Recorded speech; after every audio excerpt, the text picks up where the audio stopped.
Ram Ram sir, क्या हाल है आपके? राम राम। और दर्शकों, ये द हरियाणवी पॉडकास्ट का 173वां एपिसोड है। और सत्सिंह जी को आज दोबारा तकलीफ दी हमने इतनी सर्दी में। एक बार पहले भी आए थे सर कुंडली के बारे में डिस्कस करने। ये दूसरी बार है, उसको तो काफी टाइम हो गया, 1-1.5 साल पहले की बात है। कुंडली गांव का जिक्र करा था हमने। कुंडली गांव में क्या हाल हो रहा है, वहाँ का पानी किस लायक हो रहा है, समाज में क्या चेंजेस हो रहे हैं। और आज एक दूसरा ज्वलंत मुद्दा जो हरियाणा में चल रहा है, वो हरियाणा के लोग माइग्रेट करने लग रहे हैं। कुछ ऑस्ट्रेलिया, कुछ कनाडा, कुछ डोंकी मार के, लेकिन एक नई जो जगह मिली है, एक नया अवसर, वो इजराइल का है। तो सर, आपने काफी इस पे स्टोरी करी है और वीडियो भी बनाई है। तो मेरा जो सहसा पहला प्रश्न इस विषय पे है कि इजराइल की तो किसी ने हमने ख्वाब में भी नहीं सोची थी। लोग गल्फ चले जाया करते। तो इजराइल वॉर के बाद एक सिचुएशन वहां क्रिएट हुई कि जहां जो वहाँ के मेल हैं वो बेचारे फौज में भर्ती हो गया, आगे वो फ्रंट पे जा रहे हैं। तो पहले तो यहाँ की हरियाणा वालों का कैसा सीन बना है कि हरियाणा गवर्नमेंट की पॉलिसी हमारा स्किल लेबर भेजने की, ये स्टार्ट कहाँ से हुआ? सर, ऐसा है कि हरियाणा में बेरोजगारी जो है वो तो चरम पे है। CMI का डेटा आया है कि हरियाणा में जो बेरोजगारी है वो पूरे इंडिया में सेकंड नंबर पे है। कई जगह फर्स्ट पे है, कई जगह सेकंड पे है। तो हम सबसे ज्यादा ही माने। और ये जो प्रेशर है सरकार के ऊपर, अगर आप हरियाणा का पिछले 20 साल का इतिहास देखें, क्योंकि थोड़ा 20 साल पीछे एक बार 2 मिनट के लिए जाते हैं हम जी। तो 20 साल पहले चौटाला साहब की सरकार थी। और चौटाला साहब की सरकार जाने के बाद भूपेंद्र सिंह हुड्डा की सरकार आई। जी। और 2010 में एक कोर्ट का ऑर्डर आया था जिसमें पूर्व मुख्यमंत्री ओम प्रकाश चौटाला को और उनके बेटे अजय चौटाला को सजा हुई थी। मैं इसको इसलिए मेंशन कर रहा हूं कि उनको जो सजा हुई थी वो JBT रिक्रूटमेंट वाले केस में हुई थी। यानी कि नौकरी देने का ऐसा प्रेशर है कि एक पूर्व मुख्यमंत्री को और उसके बेटे को, जो अपने आप में तोप थे, उनको भी जेल की हवा खिला दी। सही। भूपेंद्र सिंह हुड्डा की सरकार आई तो जो वैसे तो इल्जाम हर राजनेता पे लगते हैं, मुख्यमंत्री कोई भी रहता है, लेकिन सबसे बड़ा जो इल्जाम लगाना कि भाई सारी नौकरी जो है रोहतक सोनीपत वालों को बांट दी। पर्ची का तो ये जो है ना, हरियाणा में प्रेशर है, हर पॉलिटिकल पार्टी पे प्रेशर है कि भाई नौकरियां दो, नौकरियां दो।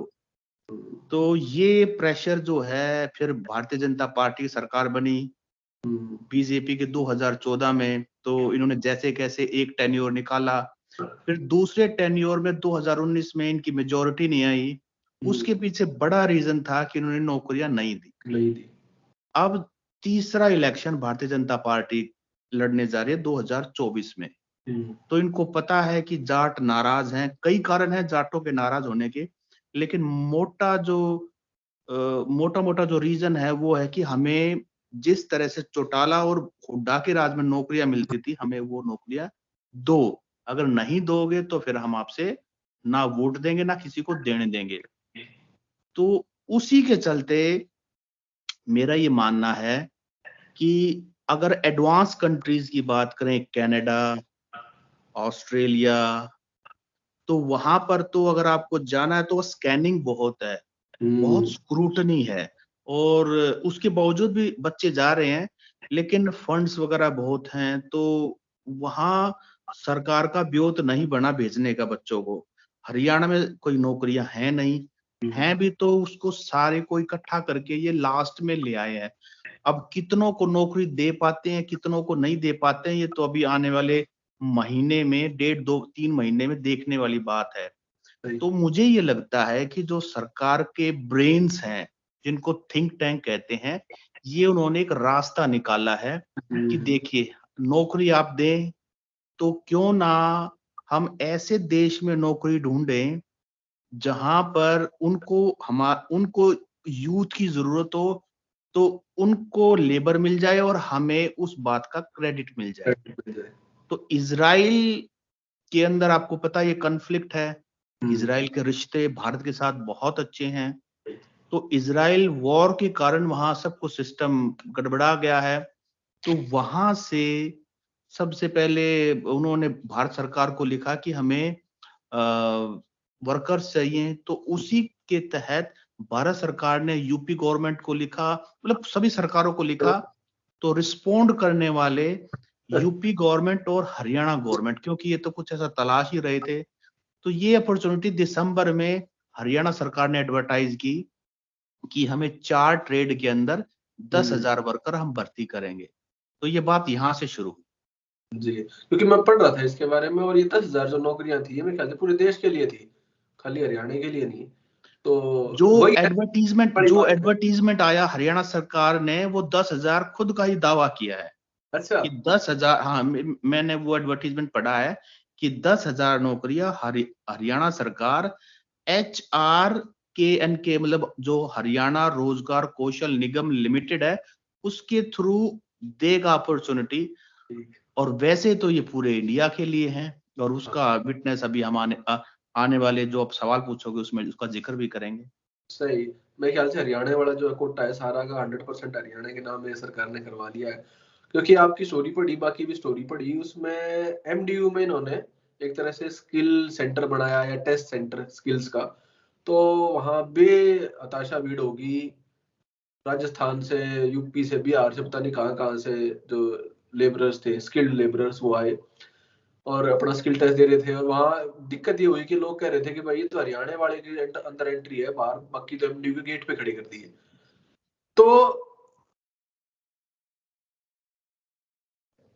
तो इसका क्या समझते हो, मतलब ये फुर्ती होगी नहीं चीज, ये जाएंगे इजराइल, आपको वहां रिपोर्टिंग करिए, क्या माहौल लगा आपको कि वहां बेचारे आधे लोग फटे हाल वापस आ गए, कई 2-2 3 दिन पड़े रहे, कुछ लोग कह रहे भाई इनके पास पासपोर्ट नहीं है फिर भी इनको जाने दे रहे, इस टाइप की चीजें वहां सुनने को मिली। तो आपने जब ग्राउंड रिपोर्टिंग करी, वहां घटना स्थल पे आप गए, तो क्या लग रहा है, ये जाएंगे इजराइल, या ये सब भी वही है कि मतलब आई वॉश है एक तरीके का, कि गवर्नमेंट ने, क्योंकि इलेक्शन आ रहे हैं और एंड में भाई वादे पूरे करने दिखाने के लिए, चाहे जाए चाहे ना जाए। तो क्या लग रहा है, असल में स्किल टेस्ट हो भी रहे हैं, क्या सिस्टम चल रहा है, कोई इजराइल का रिप्रेजेंटेटिव वहां बैठे हैं, क्या सिस्टम है?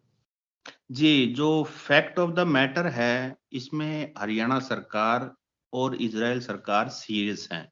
सीरियस है, ठीक। हरियाणा सरकार भी भेजना चाहती है, और इजराइल के जो ऑफिशियल्स आए थे वो भी लेबरर्स को इजराइल ले जाना चाहते हैं। लेकिन यहाँ इशू क्या है, ये समझने वाली बात है। हरियाणा के जो युवा हैं या जो बेरोजगार हैं, वो करना चाहते हैं फौज की नौकरी, पुलिस की नौकरी, क्लर्क की नौकरी, या आरामदायक नौकरी।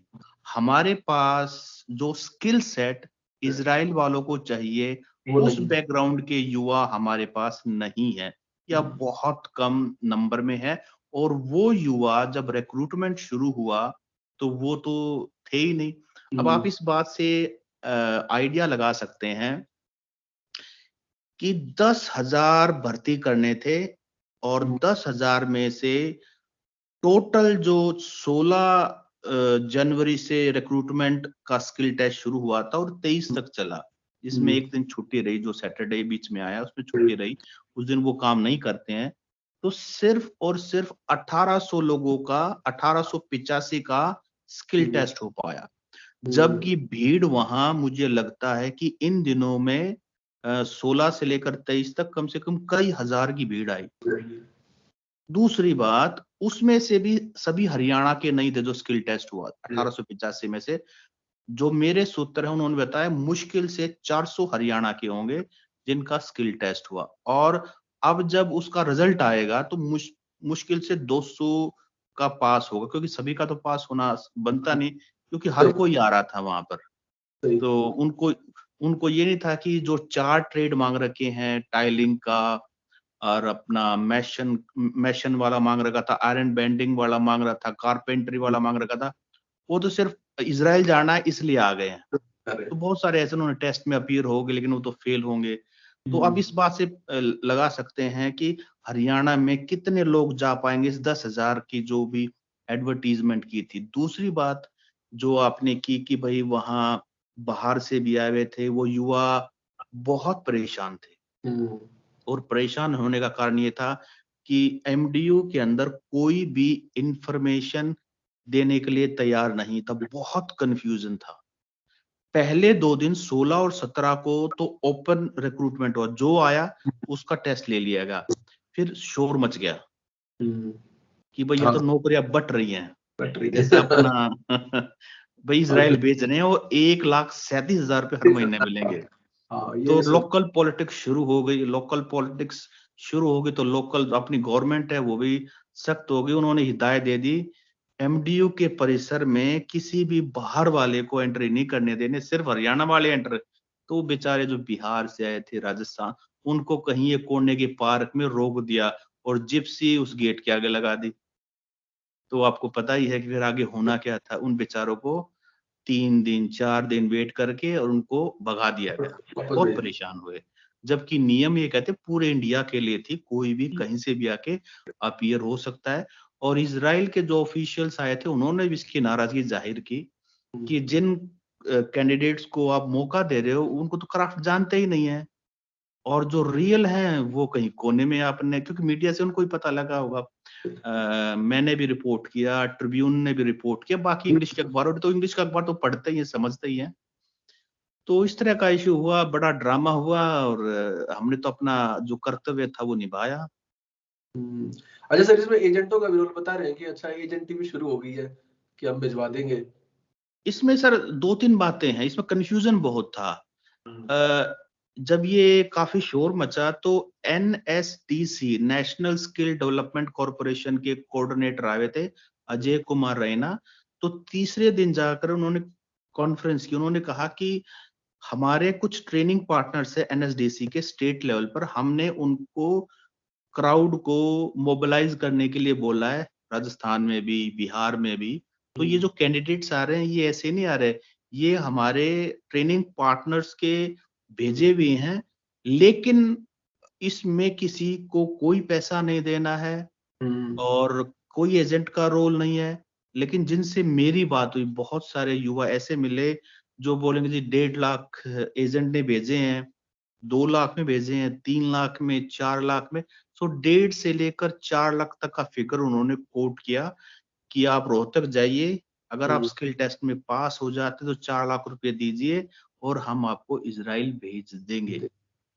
सही। लेकिन एनएसडीसी का कहना था कि 1 रुपया नहीं लगेगा। हाँ, मुझे हरियाणा का कोई कैंडिडेट नहीं मिला जो एचआरकेएन वाला के थ्रू आया था और उन्होंने पैसे की कोई बात की हो।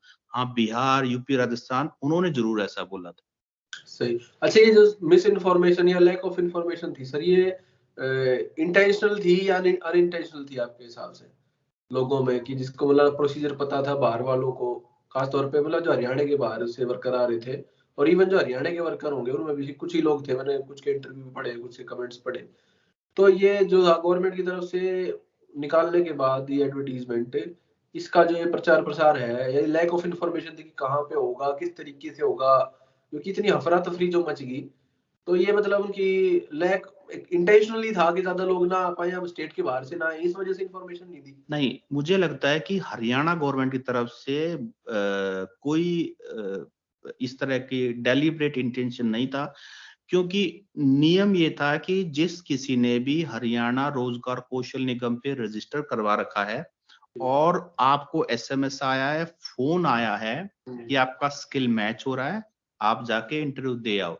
लेकिन जब उस व्यक्ति ने अपने गांव में बात की कि इजराइल, तो वो 4 लोग साथ आ गए। तो वो यहाँ के शिकायत कर रहे हैं रोहतक में आके कि जी हमें मौका नहीं दिया जा रहा है। भाई मौका इसलिए नहीं दे रहे क्योंकि आपको तो बुलाया ही नहीं है। बुलाया इसलिए नहीं है क्योंकि आपका एक तो रजिस्ट्रेशन नहीं है और दूसरा आपका स्किल मैच नहीं हो रहा है। लेकिन वो डेस्परेशन इतना था अनएम्प्लॉयमेंट के कारण, उस चीज का सरकार की तरफ से एक कमी रही, उन्होंने क्लैरिटी देने में बहुत ढील बरती। उन्होंने कोई क्लैरिटी नहीं दी और उस कंफ्यूजन का फायदा एजेंट लोग उठाते ही हैं और वो कहानी इसी तरह से आगे बढ़ी। जी सर, इसमें दो बुनियादी सवाल उठते हैं आपकी जो हमने अब तक चर्चा करी ना। एक है बेरोजगारी का, हरियाणा के बेरोजगारी के मूल कारण क्या है फिर?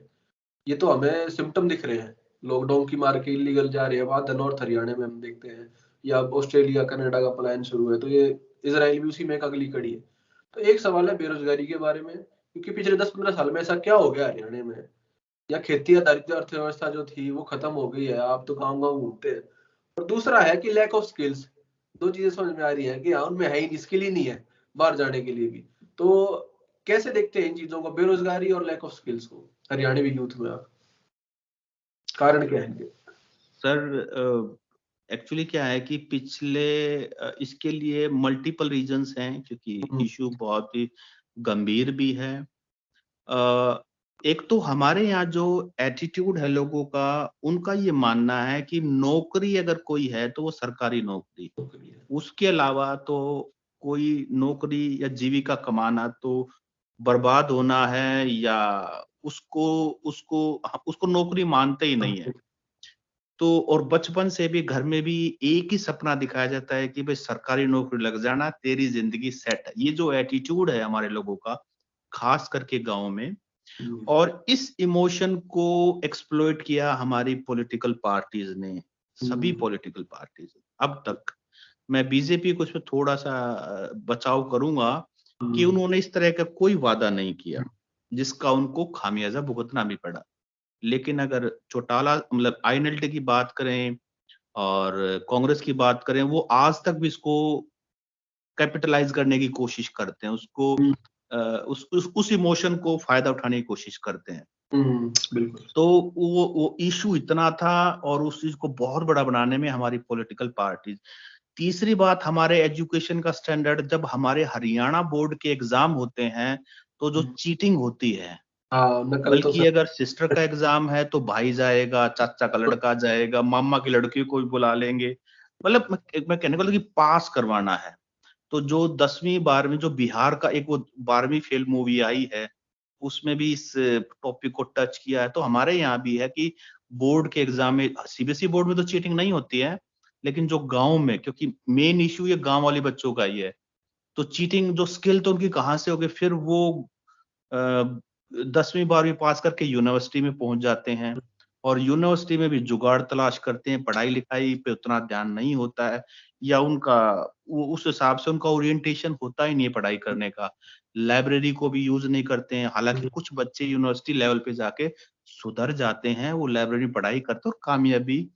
लेकिन जब वो एटीट्यूड और वो ओरिएंटेशन है ही नहीं, स्किल है ही नहीं, एक सिंपल उनको आप अपना इंट्रोडक्शन इंग्लिश में बोलने के लिए कह दीजिए, सिट्टी पिट्टी गुम हो जाएगी।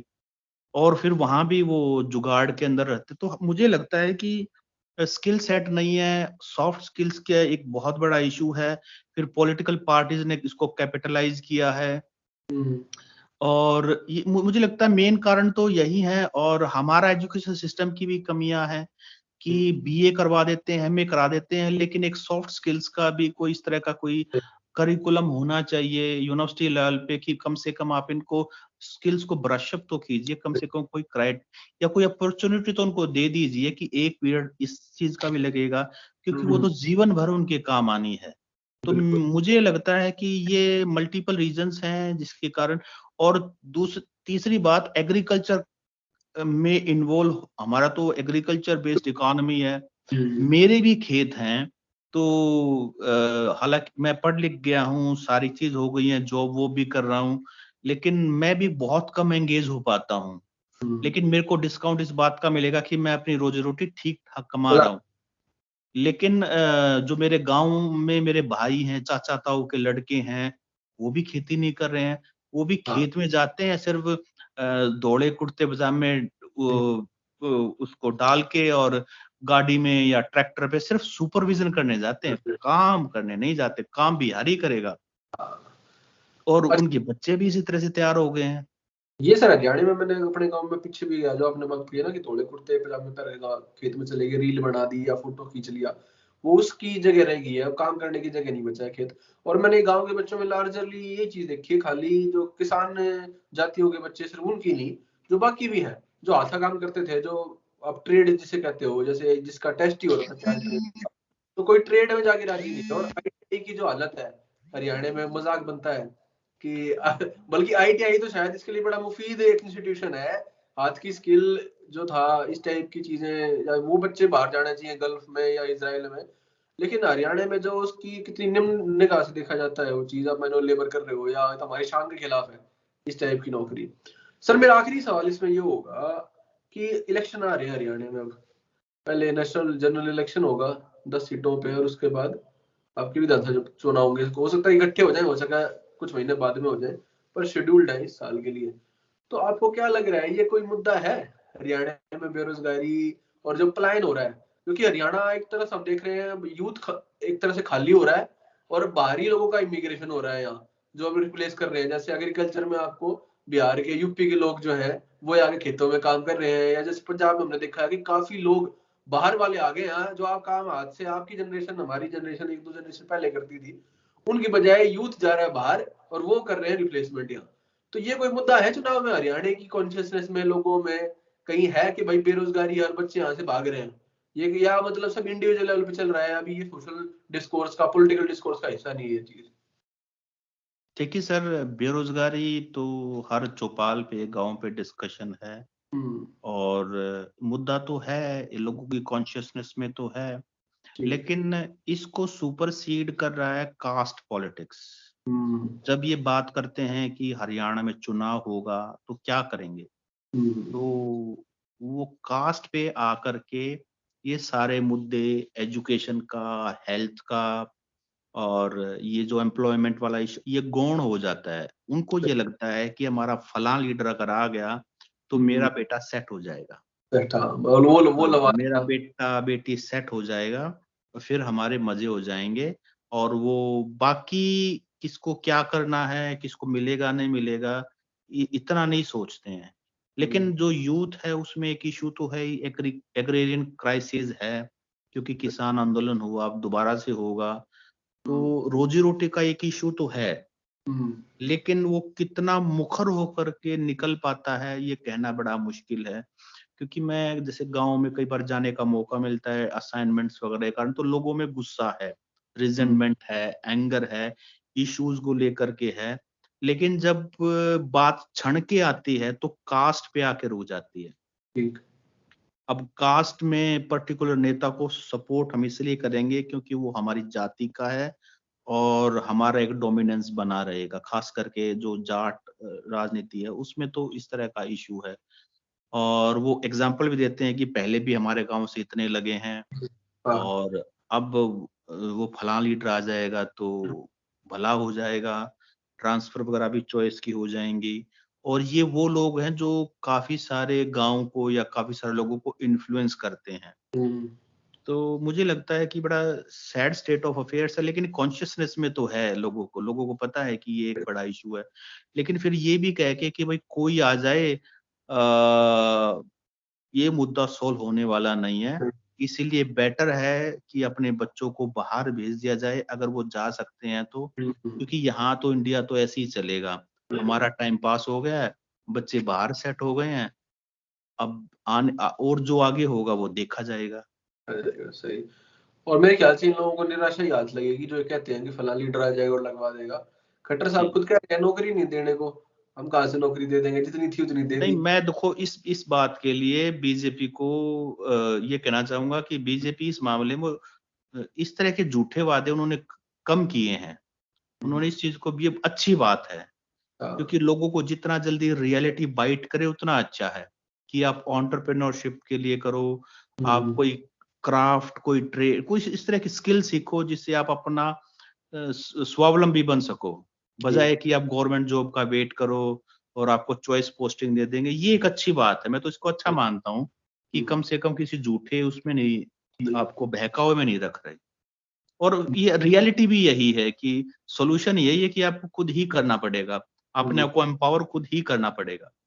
बिल्कुल सर, लेकिन वही है, ये विशियस साइकिल हो जाता है, क्योंकि एम्पावरमेंट के लिए आपको कुछ, या एंटरप्रेन्योरशिप के लिए कुछ स्किल्स ही है, और फिर वो स्किल वो जीरो से ही नहीं है, वही वाला सिस्टम जो है ना। मुझे लगता है अगर एक बार ये माइंड क्लियर हो जाए कि आप सरकारी नौकरी आपके लिए नहीं है, आप उसका वेट मत कीजिए, बच्चों को तैयार कीजिए शुरू से ही, तो आने वाले 10 साल में मुझे लगता है अगर बदलाव हो जाए, बच्चों को उस हिसाब से तैयार किया जाए, तो अगली पीढ़ी तो कम से कम एम्पावर्ड हो सकती है। बिल्कुल बिल्कुल। और शायद यही सोच रखनी चाहिए हरियाणवी युवाओं को कि भाई नौकरी पर डिपेंडेंट मत रहो, या ऐसा कि कोई सरकार आ जाएगी नौकरी दे देगी। अपने आप इस काबिल बनो कि कुछ काम कर सको या कुछ नौकरी ले सको, चाहे एमएनसी में है या गवर्नमेंट की है, कोई सरकार नौकरी नहीं देने वाली, नौकरी खुद ही लेनी है या काम खुद ही करना है। तो सर बहुत बहुत शुक्रिया, धन्यवाद आज जुड़ने का, और इस थैंक यू सर। प्रकाश डालने के लिए। Thank you sir. Thank you. Thank you.